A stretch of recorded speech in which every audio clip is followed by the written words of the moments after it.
Immediate గా respond అవ్వండి. మీకు 2 చేతులు జోడించి నమస్కరించి చెప్తాను. అజయ్ బాబు అరెస్ట్ చేయబడ్డాడు. పాపం భార్య ఒకటే ఇంట్లో ఉంది, చిన్న పిల్లలు ఉన్నారు వాళ్ళకి.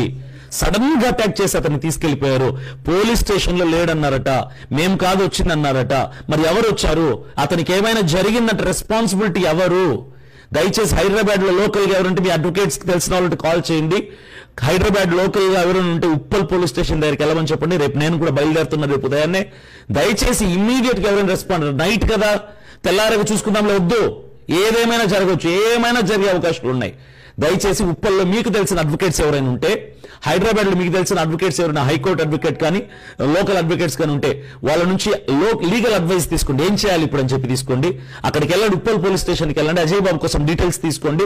ఏం జరిగింది ఇన్ఫర్మేషన్ తీసుకోండి. అసలు ఎందుకు ఇలా అరెస్ట్ చేశారు? Without notice, without arrest warrant, without information ఎలా అరెస్ట్ చేస్తారు మీరు అని అడగండి. ఒకవేళ ఉప్పల్ పోలీస్ స్టేషన్ లో కూడా అతను లేడు అంటే మాత్రం ఇంటికి వచ్చింది పోలీసులు కాదు, దుండగులు అని అర్థం. సో దయచేసి ట్రై చేయండి. మీకు తెలిసిన రిలేటివ్స్ కానీ, మీకు తెలిసిన ఫ్రెండ్స్ కానీ ఎవరైనా హైదరాబాద్ లో ఉంటే వాళ్ళకి కాంటాక్ట్ అవ్వడానికి ట్రై చేయండి. ఉప్పల్ పోలీస్ స్టేషన్కి వెళ్ళమని చెప్పండి దయచేసి.